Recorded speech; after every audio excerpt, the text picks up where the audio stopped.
guys? I'm Lawrence Owen. This is Colts Law. This is our Patreon that we normally do every Wednesday, 8 p.m. Eastern Standard Time. And one of these every month I make public. And there we are. This would be it. This is my public Patreon. This is basically where it's open to Patreon members to come in, join the show, like the video feed here, and just discuss whatever topics you want to discuss. But since this is a public one, the discussion is not only based on anyone that might join the show, but it's also going to be directed by those of you in chat as well. You know, what are you guys going to talk about? Now, I will put forth about 10, 15 minutes with every Patreon. I go through and I do predictions for the upcoming week. All right. I will do that. That's guaranteed. And also, generally, if no one shows up on my Patreon streams, generally when it's not public, when it's just Patreon only, no one shows up, I give it a half an hour and then I'm done because it's really tough to talk half an hour by myself. Start to run out of topics, right? But since this is you guys, we'll make it at least an hour, right? If no one shows up to hang out, my paid Patreon members. There's 5 of you in here right now. Appreciate each and every one of you. Elias is in here. Gardaki's in here. Daniel Basil. What's going on?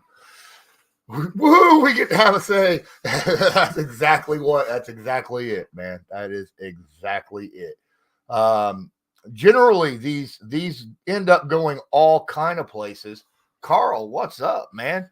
We need to get together again sometime. I need to come down and hang out with you or vice versa. Haven't talked since I think preseason, and gee, many Christmas. We live like 2 miles away from each other, same town. Yeah, the topics can be anywhere from not just NFL, but sports, food, cars. The only thing that I kind of forbid is politics and religion. They have no place in any of my discussions because they separate people so much, right? Opinions are so strong on politics and religion. I keep those out of any discussions that I have. But outside of that, it's pretty darn open, right? Pretty darn open on what you want to discuss. Heck, what's the weather like where you're at, right? JT, okay, full practice. I'm gonna drop that in right here. Oh, you're in Gas City, but I'm always down for a reaction stream. I used to live in Gas City, actually. So we're about 5 miles from each other. My bad. But I used to live in Gas City growing up. JT was at full practice, but technically it was a walkthrough. So that's just an estimation, right? So we'll see what happens there. It would be nice to get Jonathan Taylor back for the Atlanta Falcons game, but if you need to hold him back another week, I'd rather hold him back another week, especially if maybe not take him off. Maybe if he's like borderline, let him rest another week, right? That's my thought process. It also a lot depends on, where Zach Moss is sitting at currently as well. That's my opinion. Well, Scratch, my first 7 questions. Yes, that is off the table, Colts. Tyler Goodson has some juice. Yes. Well, I'll tell you what. It helped that the offensive line was really putting it out there, wasn't they? I mean, they were opening up some blocks, and that run around the edge. Look, Quentin Nelson pulling. That safety wanted nothing to do with Quentin Nelson. He just stopped and went away, right? The edge was wide open. He just went down the sidelines. Oh my goodness. But yeah, the offensive line absolutely blocked their butts off in that game against the Steelers. Allowed the running game to really, it didn't matter who, whether Jonathan Taylor, Zach Moss, Goodson, didn't matter who it was. Build the Tony Sparano Jr. statue. Absolutely. Joey B, what's up? What's going on? Appreciate you coming in here, hanging out. This may be an obvious answer, but I could debate either side. Whose contract needs to be prioritized or finished, Michael Pittman or Grover Stewart first? That's a great question. I dropped that question on Twitter earlier this week, maybe 4 days ago, right? In priority 1 through 7, who's the guys that need to be, prioritized? Michael Pittman was listed number 1 almost across the board, right? I mean, there was darn near 100 replies to that question, and Michael Pittman was number 1 across the board. Grover was number 2 for probably 90% of them, right? There was some people saying Grover Stewart like 4th, 5th, 6th out of 7, because they're saying you don't need to pay a guy that's, over 30, that much money on the defensive tackle, blah, blah. I'm like, did you see what, the difference is made from the point that he's been out to the point that he's been back? I mean, come on. Huge difference. You got to pay the dude. He's probably going to be a $12 to $15 million a year defensive tackle, nose tackle, but you got to pay him. He's the difference between having a top 10 run defense and a bottom 10 run defense. I mean, one dude makes that big of a difference, right? You got to pay the guy. At least that's my opinion. But Michael Pittman absolutely has been a stud this year for the Indianapolis Colts. Already has over 1,000 yards, 100 receptions. Dude's out there just putting it out on the line. As you can see, he was putting it out on the line when he got absolutely annihilated in the Pittsburgh game by Casey. He definitely needs his money. I mean, good thing is, the thing about this, that question is we're going to have some money. The Indianapolis Colts are going to have some money in salary cap. They've got over $80 million right now, after suspensions and letting people go and things of that nature for next year. That topic will probably come up here pretty soon as well, about the suspensions, because that just happened yesterday. But there's plenty of money to go around. I say sign the guys that are playing their butts off for the team first and foremost, just like Ballard does. Ballard is that guy who says, hey, I will pay my own guys first before I go out of the building to sign someone in free agency. And I fully 100% agree with that. If you got a guy that can fill that spot already in the building, pay the dude. All right. As long as he's a good player, pay the dude. And he's been doing that. He's not let anybody down in that reference. So, yeah, that's my thought process on that. All right, let's go in here. Such a different mood this year compared to last year. Amen. Dude, this year has changed completely since week 8. Remember at the end of week 8, the Indianapolis Colts were 3-5. You had people out here talking about tanking to go get a freaking receiver for next year's Anthony Richardson and already pumping out mock drafts, all right, in week 8. Now, we're 8-6 and a half a game outside of the division lead, solid in the playoffs. I mean, come on, right? Minshew Mania is running wild. The offensive line is playing well. Defense is playing well. And you're seeing that it is crazy. There was more mock drafts being thrown around for the Indianapolis Colts after week 8 than they are now, right? Heading into week 16. That's freaking nuts. Nuts. Well, since Grover's been back, it can be argued why he deserves a contract. Yeah, it definitely.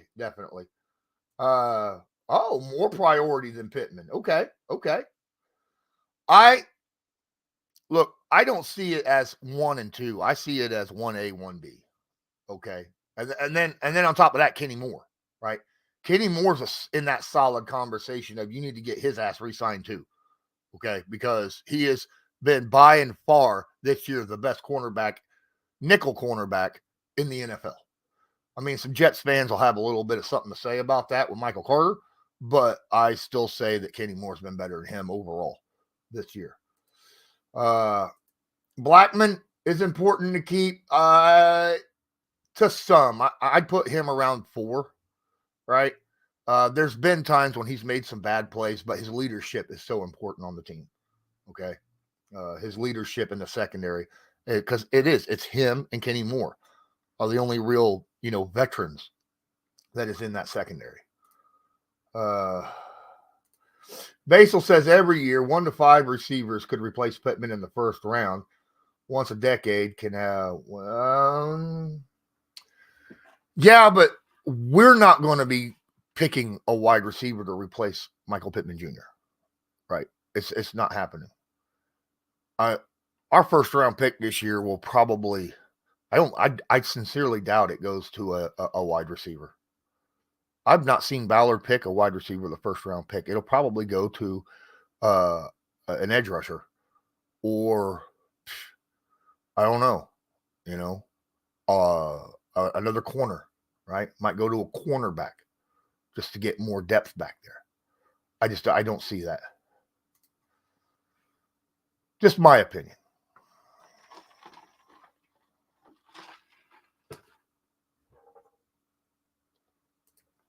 Amen. Because you're rolling the dice with the draft. There's no guarantee there. You know what you have with Pittman.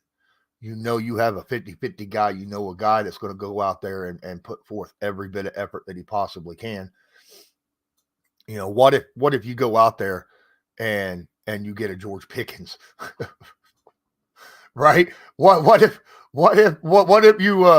you let Pittman go and you end up getting a George Pickens? Okay, we all see what kind of effort that dude puts out. I mean, good Lord. And there's a lot of you that wanted George Pickens over Michael Pittman Jr. Remember that? Or no, it wasn't Michael. It was Alec Pierce, I think it was. I'll take Pierce over Pickens all day, twice on Sunday.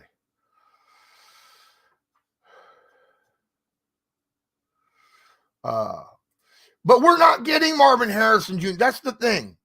That's what I'm talking about. The Indianapolis Colts ain't getting Marvin Harrison Jr. Period. I mean, would you trade your number 1 wide receiver for a top 5 NFL draft pick? That's the question, right? Most people would. Most teams would. Because most teams don't have a top 5 blue chip at wide receiver. Marvin Harrison Jr. is a blue chip. 110%. I wouldn't. You're not getting Marvin Harrison Jr. in the 20s in the draft. You're just not. and nobody is trading up. Ballard is not going to trade up to go get him. It costs too much in this draft to move up in the draft to get Marvin Harrison Jr. That John, exactly. Exactly.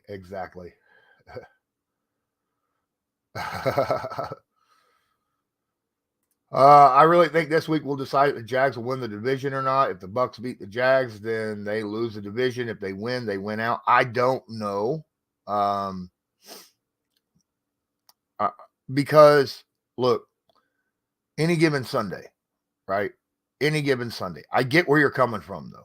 This is probably their toughest game left on the slate, and I understand that. But any given Sunday, I mean, the Giants have beaten teams. Remember when the Cardinals upset the Cowboys? And you were like, what the holy hell was that? Right? Stuff like that happens every week. So, look, the Indianapolis Colts just need to win out, and they're in the playoffs. That's all that matters. That's all they got to focus on. Win every game. That's my opinion.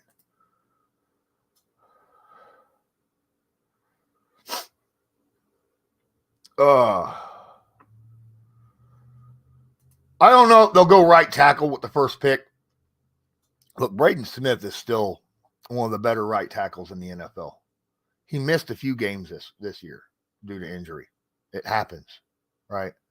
Trent Williams, maybe the best left tackle in the league, guaranteed misses 4 to 6 games every single year. No one's releasing his ass, right? You know, I don't think Braden Smith is going anywhere. A lot of people think, but yeah.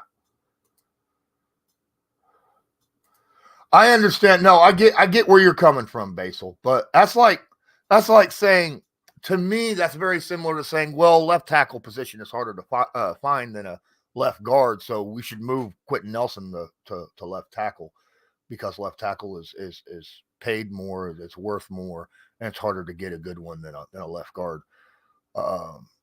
I don't agree with that because you're emptying a space to fill a space, right? And why would you empty a wide receiver space to fill it, right? Same with Grover, though. I get where you're coming from. Grover, why would you let Grover walk? That's what I'm talking about. I think Pittman and Grover are 1A, 1B. You need Grover Stewart on your team. It's obvious you need Grover Stewart on your team. That's this defense. And Michael Pittman is very important to this team as an offense. You keep both of them. They're both a priority. Look, you got multiple guys that can talk to these guys. Ballard just don't have to. It don't just have to be Ballard sitting here throwing out the numbers. There's multiple people in the office. Ballard could be talking to both of them every day. Don't know. I think it's, like I said, I think it's 1A, 1B personally.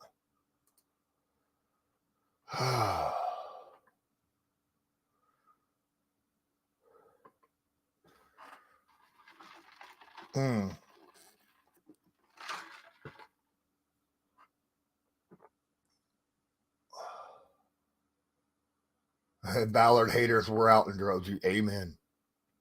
Yeah, they were. Yeah, they were. Do you think Irsay trades? Irsay doesn't do any other trading. Irsay doesn't do anything. That's Ballard. Irsay will tell Ballard, do what you want to do. Don't let anything come back. It's like when they traded up for Jonathan Taylor. Ballard was tempted to do it. Irsay said, do you really like him? Yeah, then go get him. Right? But he only moved up 3 spots to get him. And Irsay was just urging him to do what he wanted to do anyhow. Irsay doesn't make these moves. It's Ballard. He leaves Ballard to make these moves. It's just like the Jonathan Taylor contract. Everyone was like, Irsay doesn't want to sign Jonathan Taylor because he don't pay running backs. It was not about Irsay. It was about Ballard. And Ballard wanted to see what Jonathan Taylor, if he could still move the way he was before the injury because he was still hurt. That's how that works. Yes, Irsay has power, but he lets his guys delegate that. He delegates that to them. I don't understand why people think that Irsay has his hands in everything all the time. He just don't. He don't. And I hear that from most of coaches and GMs that I have talked to and players that I have talked to from the organization. Irsay generally, he has his opinions on stuff, but he lets the guys who he's hired to do their jobs, he lets them do their jobs.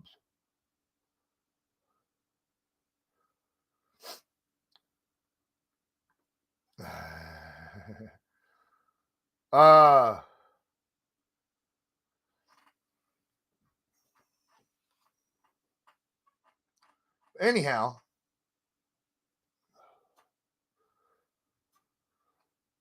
I think Baker's done a hell of a job this season. I think he's vast. I think Darrell Baker Jr. is our best corner out there right now. Outside corner. Way better than what Jalen Jones has shown this year. Juju still has a little bit of problems, but I love his physicality. Love Juju Brentz's physicality. And then Dallas Flowers was playing top notch until he went out for the season. We still need a new corner. We still need another corner, though. We need more corners. Corners is something you need as many corners as you can get, period.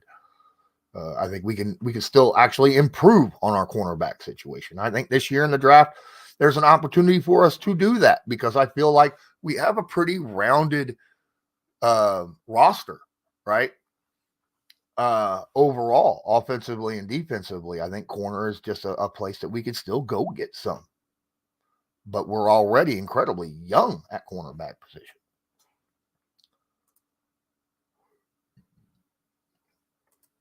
Samson is a good signing, but you know what really helped Samson and Quiddy? The fact that the entire defensive line and their depth is that good, right? The entire defensive line and that depth, because of what Ballard has done over the last 5 years, right? Of just getting guys for depth and rotation across that defensive line between Tyquan Lewis, getting DeForest Buckner, Grover Stewart, Quiddy Pay, Dio Odangbo, and then Samson. When everybody can win one-on-one, it's hard to double anyone. And that is a beautiful thing. And I think I would rather have all 4 guys across that defensive line that can win one-on-one than have one dude that's guaranteed 15 plus sacks a season, right? I mean, that's my opinion, but I'd rather have a rush by committee than rely on one guy that where, if he gets hurt, then your pass rush is just pretty much obsolete, gone, right?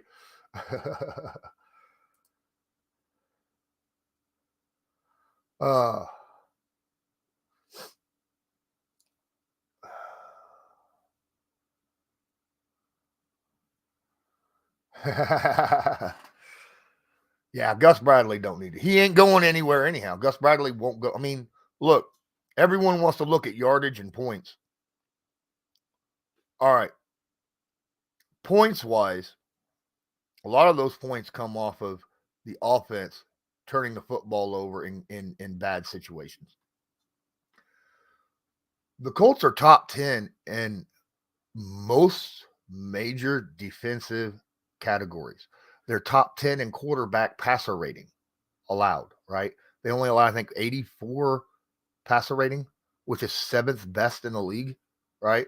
They're like what? 3rd in turnovers, 3rd in interceptions, 2nd in forced fumbles, 3rd or 4th in sacks, all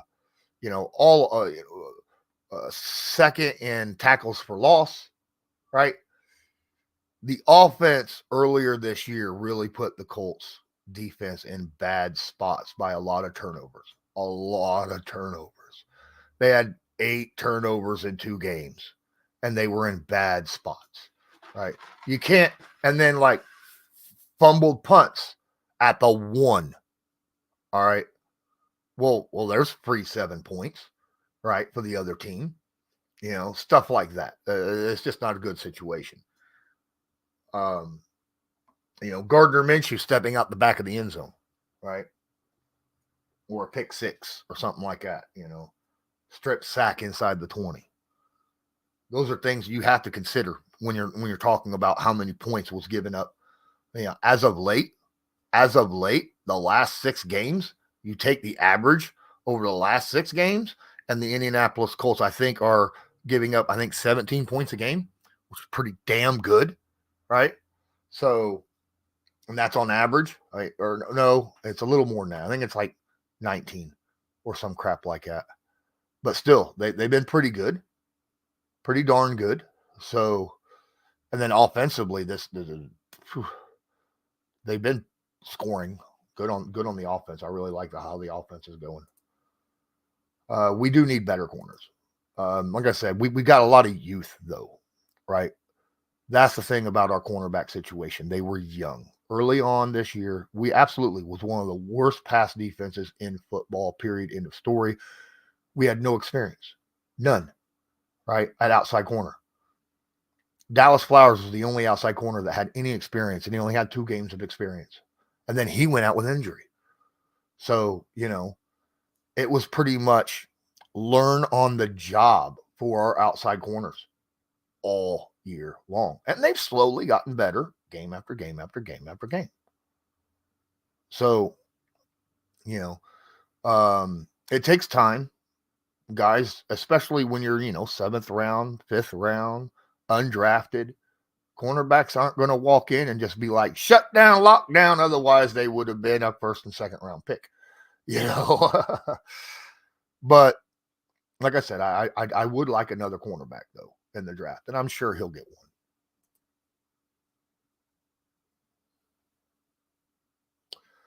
one. Appreciate y'all. You could smash that like button if you'd like. I'd appreciate that.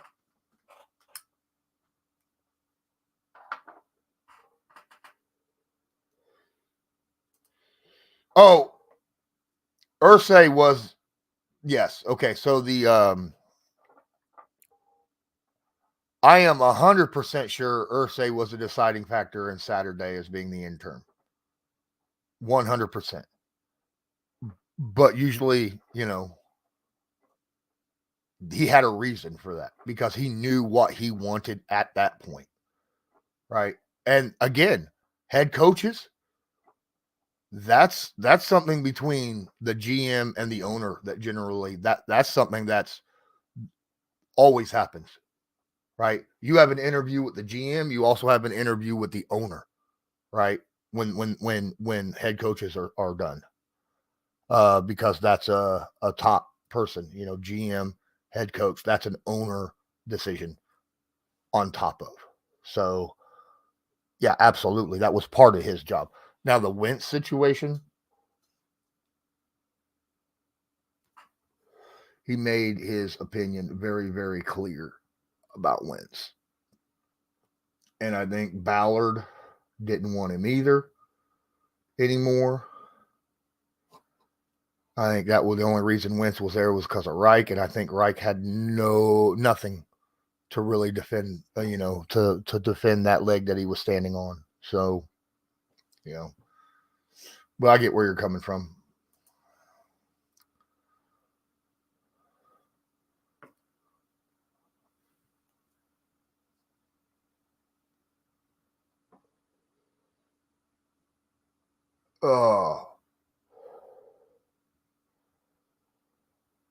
I wouldn't mind getting Jalen Johnson. I was saying that a while ago.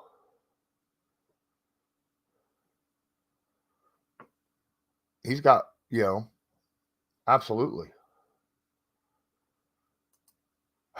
John says Juju's my new favorite corner. Not gonna lie, Juju's physical. I love his physicality. Now the problem with Juju is a lot like Rocky said, because you're physical, you're going to end up getting PIs, and that's a problem at times. You just got to learn how to be physical without drawing a PI, right? And Juju's not exactly the fastest guy on the team. Darrell Baker Jr. Darrell's biggest problem right now is he's, I think, 2nd in the NFL in yardage allowed separation per route, which is amazing. He's freaking fantastic at just locking down and following somebody. But he had a problem with tackling earlier this year, and that was a big issue, right? I think he's getting better at tackling, and yeah. But Jalen Jones gets beat off of double moves a lot. Just man on man, he's not a bad corner, but he's still got a lot to learn as an NFL corner, because every wide receiver is going to utilize double moves on you, and that's a problem. But the good thing is he's young, and there's time for him to develop more. Absolutely, they gambled on him. Dio's coming a long way. Yes, he has. He reminded me, body style. He looked like DeForest Buckner, right? And that's, pretty much he comes in 1 tech, 3 tech. That's what he does. He doesn't really come in a lot. He'll come in across the line, though. He can play every position. He's not great against the run, though. You don't want him on 3 tech on first down or 3rd and 1 or something like that, right? Or 1 tech, But he's a damn good edge rusher. Damn good edge rusher.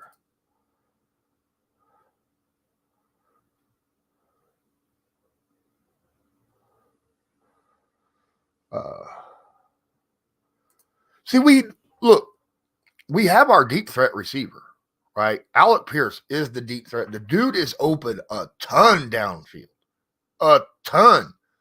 But either Minshew doesn't throw it to him or he mispasses, right? Or when he does throw it to him and it throws a good ball, ends up being a pass interference. He gets the PI, right? Which Pierce has drawn 5 PIs deep, like 30 plus yard PIs so far. 5 or 6 of them, I think Gardner is slowly getting more and more comfortable with Alec Pierce in that deep threat situation, getting more comfortable, trusting him more. Gardner didn't want to throw it deep because, he had that turnover issue, week 5 and 6 or something like that. Or was it 6 and 7? Either way, he had the turnover issue. So he wasn't throwing it deep because he was afraid of throwing turnovers. Now so he didn't trust the deep shot nearly as much. He's starting to trust it a little bit more. And I'm glad to see that. Now, if that was Anthony Richardson, he'd be taking those shots all the time, right? Because he trusts his deep ball.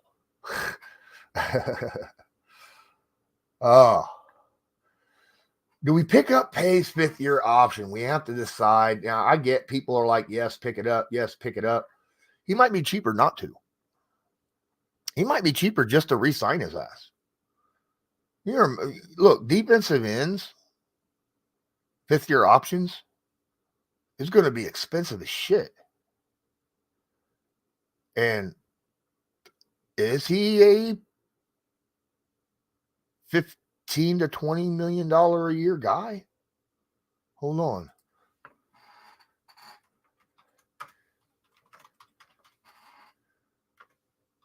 Let me see how much that is, because I was looking at that.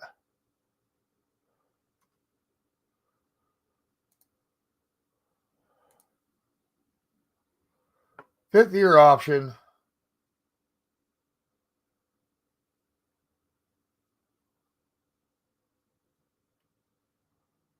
Oh.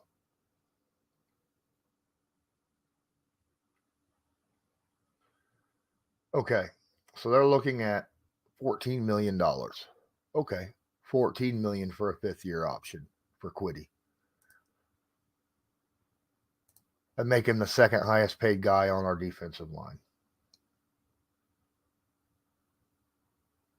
Is he the 2nd highest? Is he the 2nd best player on our defensive line? It's a lot of money.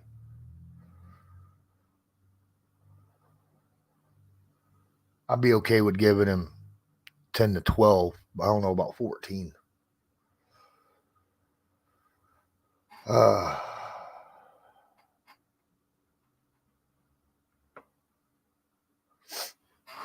All right, here we come.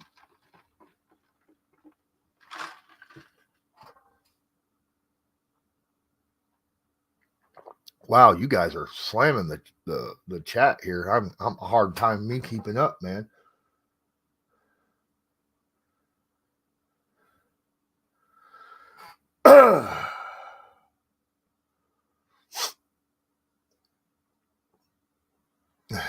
Hendricks is like, dang, forget that. Just extend him. That's what I'm saying, man. 14 mil a year. That's a lot of money for Pay, I think. I would probably just rather extend them personally. Guys, we're 35 minutes in, and we have yet to see anybody from Patreon jump in to the thing. So what we're going to do is I'm going to go ahead and move this conversation to previewing games. And we're all going to just, right here in the chat, we're going to make our predictions for upcoming games this week. Is that cool? All right. That's what I'm wanting to do heading in right now. I will not give my prediction for the upcoming Colts game because that is something that I do at a later time. Obviously, I don't want to ruin that show by giving you my prediction right here. Never do. I'll never do it. So even on my regular Patreon.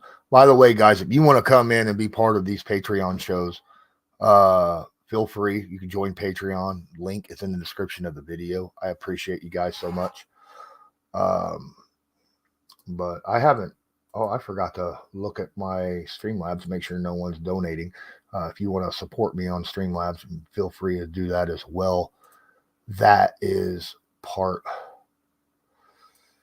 of the description. All right. There we go. All right. So here comes the schedule. Tomorrow we got Saints at Rams. 2 7-7 teams fighting it on. That's tough. Got Saints and Rams. I think the Rams are really starting to turn a corner.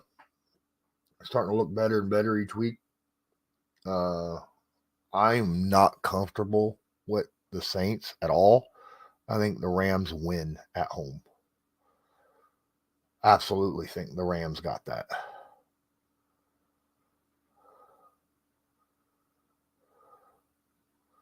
I saw you, Basil. But I'm not. I make my opinion on the Kazi hit on Michael Pittman. I think it was dirty, straight up. Deserves to be ejected. Deserves a suspension. At that point, he was targeting. He lowered his head. Did not go for the ball. He did not reach out for the ball at all. Right.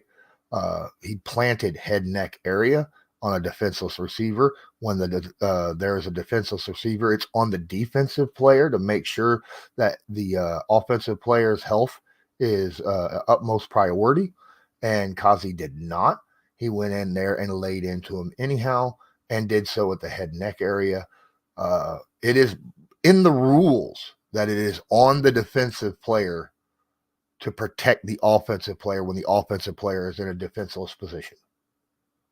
Okay? It's literally in the rule. And if you say it's not, then you need to go read the rules because it is specifically in the rules. All right. It was put in there 2 years ago. But anyhow. So yeah, I got Rams over Saints. Saturday, you got Bengals at Steelers. I got the Bengals on that. Steelers, in my opinion, are on a free fall. I think they gave up. I think what we saw from a lot of the guys in that game from the Steelers in the second half, they gave up. Right? They didn't want to play no more. They didn't want to get hurt for a season that was not that they weren't going to be even getting into the playoffs. They've given up. Bengals have everything to fight for. Bengals are going to blast the hell out of the Steelers. I haven't read Mike Mitchell's comments, in all honesty. All right. It is difficult for defenders, though. But anyhow.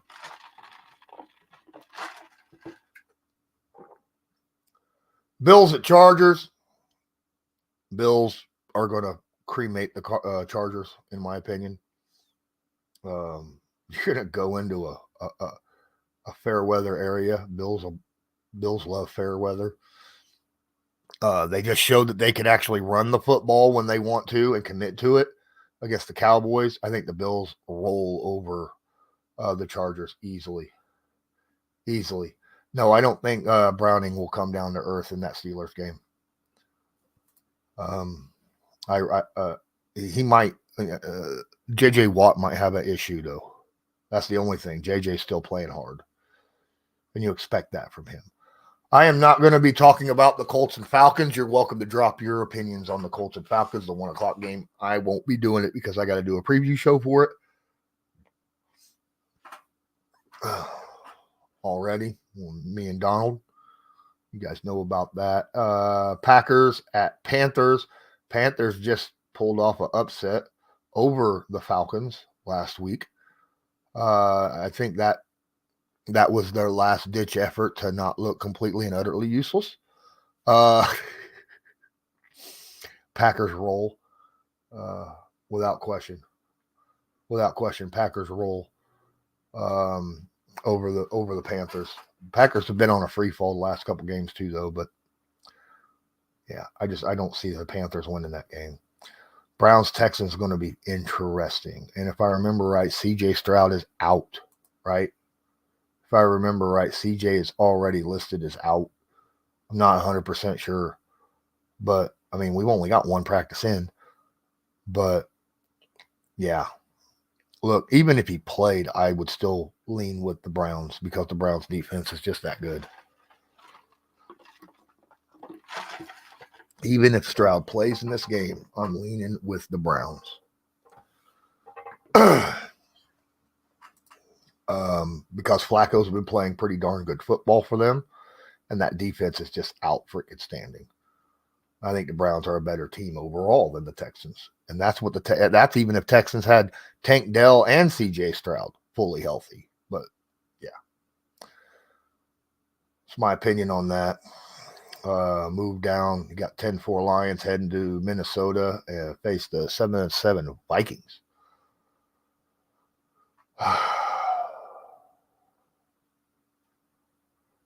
Real quick, yes, the Falcons are favored by 1.5, something like that. It's just nuts. I don't understand that, but I got the Lions. Look, Lions are 10-4.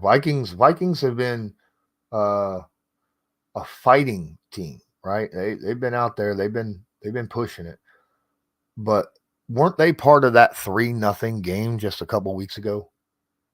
Right? Wasn't that a 3-0 game? Was it Vikings and Raiders or something like that?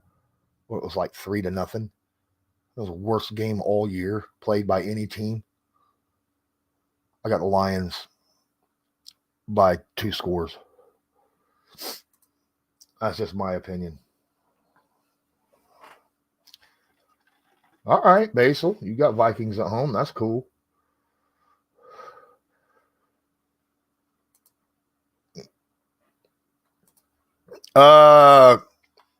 Commanders. This is one of those wish it was a Thursday night football game.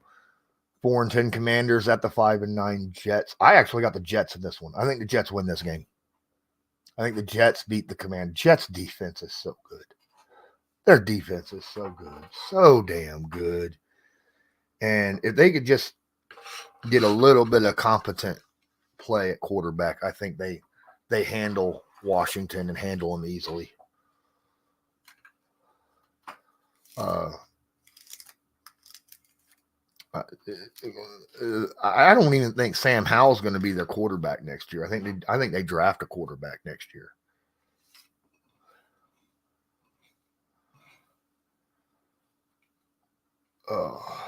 Interesting. Joey B's got Washington. Okay. Last 1 o'clock game, you got the Seattle Seahawks heading to the Tennessee Titans. 7-7 Seahawks, who just pulled the upset last week over, or just a couple days ago. Wasn't that the Seahawks just shocked the hell out of Philadelphia? Right? They're a fighting team out there. But, and the Titans, you don't even know who's going to be a quarterback for that team right now with Levis injury, you know. Is it going to be Malik Willis? I don't know. I got Seattle in that game. I got Seattle. Vrabel's a hell of a defensive mind. He's going to have that team fighting for him, but I still think Seattle takes that I think yeah. Yep, that's exactly. They play hard. They're not a good team, but they play hard. Kind of like the Colts, only the Colts have talent, a lot more talent than the Seahawks. But the Seahawks, they just play tough. They play tough. First 4:00 game, you got Jaguars at Bucks. That's a big time important game, right? Big time for both teams. This is playoff. This is division leaders facing off against each other, isn't it? I mean, no, well, yeah. Division leaders facing off against each other. I'm pretty sure. Man, I hope the Buccaneers win. I don't think they do. But I hope they do. Look, Baker Mayfield hasn't been bad quarterback all year. I think the Jaguars win this game. I hope the Bucks win, but I think the Jaguars do. I think it's going to be a good game to watch, though. I think Bucks Jags, hell of a game to watch.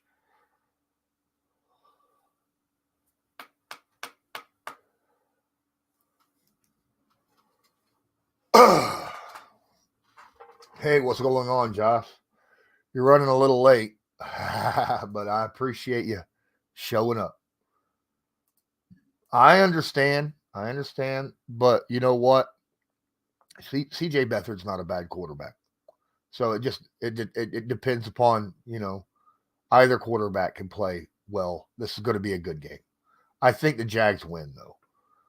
They've lost 3 in a row though. I think they get a bounce back. But I do hope that Baker Mayfield steps up and just lights the Jaguars defense on fire. And he can. I mean, he is that kind of gunslinger quarterback that can absolutely do that. But he could also give the Jaguars defense the ball 3 times. So it just depends upon what you're getting. The next 4:00 game, the 3-11 Cardinals go to the 5-9 Bears. I think Bears win this by 2 scores. The Arizona Cardinals are garbage. In my opinion, the Cardinals are the worst team in the NFL this year. I know people are going to say, well, what about the Panthers? What about the Patriots? It's the Cardinals, okay? Kyler Murray is the most overrated player. I can't believe when they gave Kyler that contract, I was like, what are you doing? Dude is not worth that kind of money. They gave it to him anyhow, then they doubled down on it. Oh, some of the biggest boneheaded decisions in the entire league are happening down in Arizona. Bears are going to absolutely destroy the Cardinals. Okay.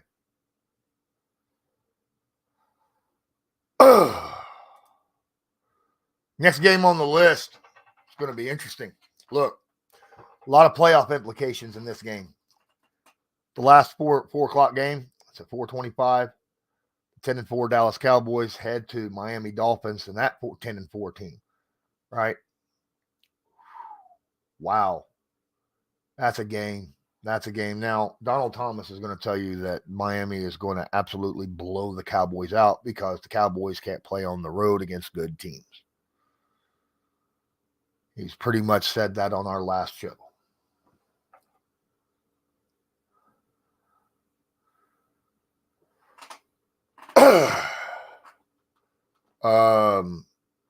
I got Dolphins with or without Tyreek Hill. I think the Dolphins win that game. Now, don't get me wrong. It is a tight race right now in the AFC top 2. There's a pretty big split between the top 2 teams in the AFC, and then 4 through 7 or 3 through 7 is tight after that, right? Those top 2 teams, the Ravens and Miami, they're the 2 teams that are fighting it off, right? And I think they play each other next week. Not this coming week, but the week after. I think. I'm not 100%. Don't quote me on that, but I think I saw something like that. Miami's going to have to beat the Cowboys, and if they do, then they have a shot at the number 1 seed in the division, right? But they have to beat them.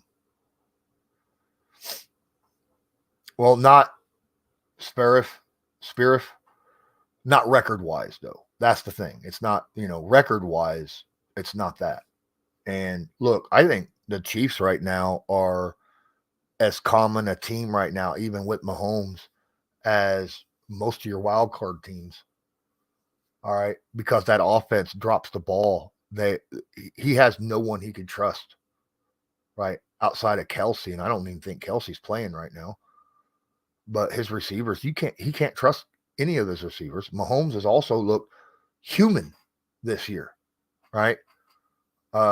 It's helped him that the AFC West has not been a good division this year at all, right?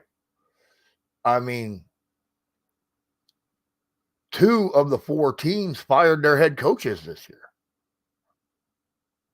And that's how bad their division is.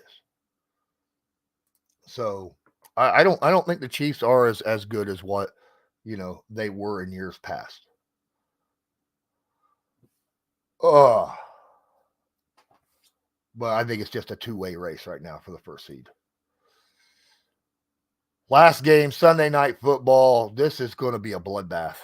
3-11 Patriots versus the 7-7 Broncos. That other AFC West team that did not fire their head coach.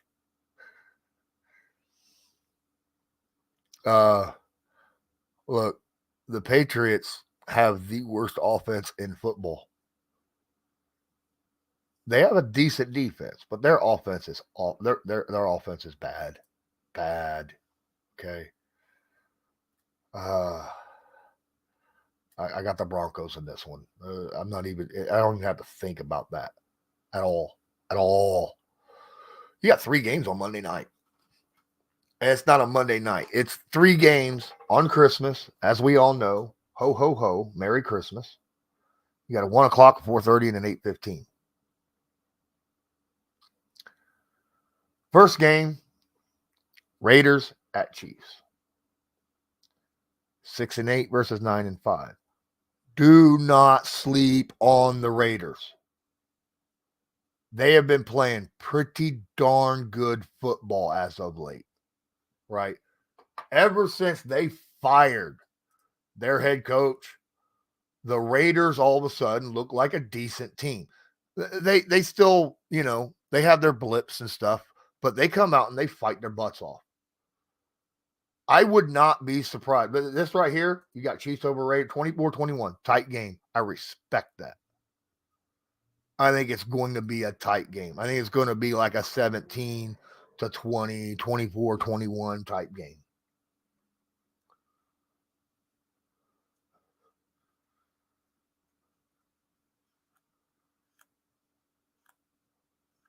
Everybody want to talk about McDaniels.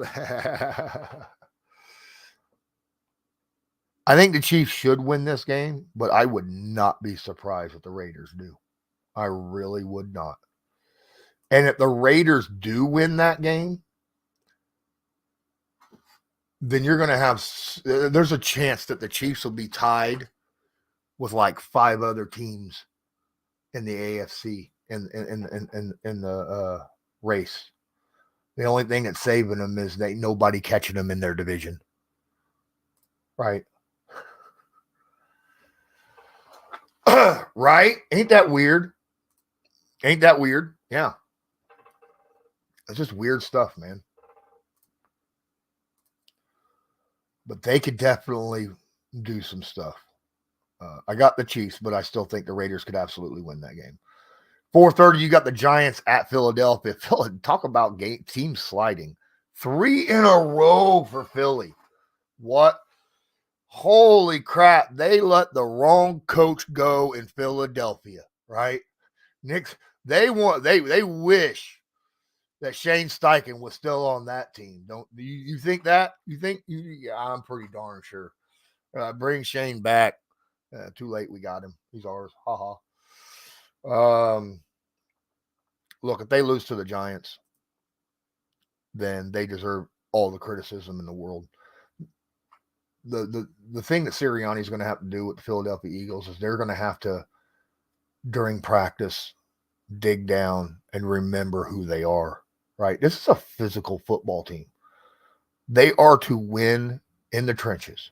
They are supposed to win in the trenches on defense and on offense. That's what this team is built around, right? Running the football, being physical, and getting after teams defensively with their defensive line. That's what this team is built to do. All right.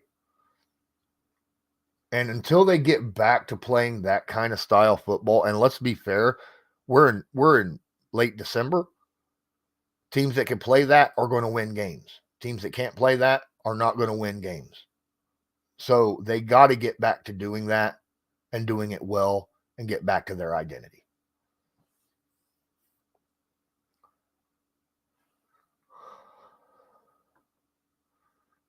That's freaking nuts.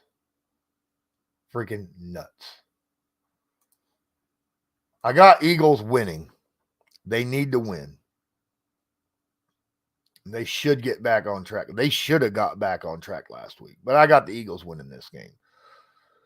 Talk about a possible Super Bowl preview, right? That's what they're calling it. Super Bowl preview, 8 o'clock game, Monday Night Football.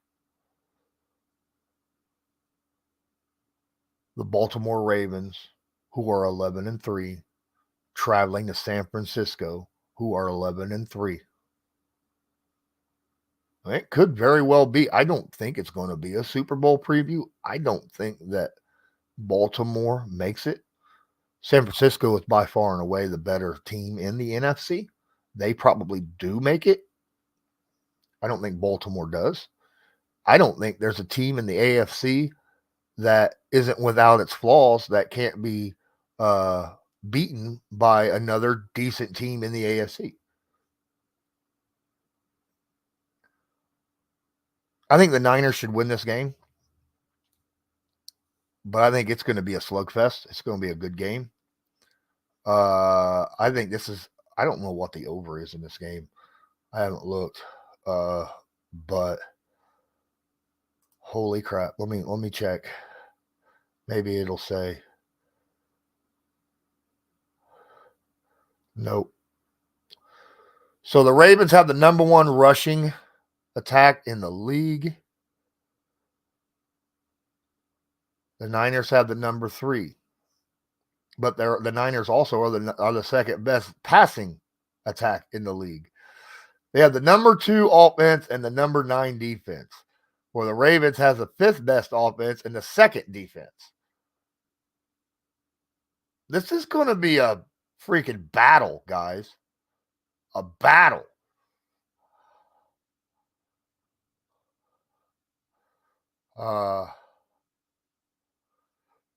But yeah, I think the Niners win this game. It's at home. Come on. That gives them a little bit of an edge. But Ravens can win it. Well, guys, it's been an hour. No one's came in. We reached my limit. I need to rest my throat. Hurts a little bit. Had a lot of fun talking football with y'all. Don't forget to smash that like button, hit subscribe if you're not subscribed, tag that notification bell. Check out Patreon, $5 a month. Ain't that much. Get a lot of extra content. I literally just dropped earlier today. I dropped a Patreon only film room going over the first 13 points. I went over the first quarter, the entire first quarter of all 22 of the game against the Steelers to find out what happened, why the Colts ended up spotting the Steelers 13 points, right? Actually, didn't take as long as I thought it was going to. It's like a 24-minute video or something. but it's Patreon only. You have to be a Patreon member. I drop 2 of those a month for Patreon only. I will drop a film room on YouTube, but I wanted to make sure Patreon got theirs. But all right, guys, y'all have a good one. Until next time, later. Go Colts.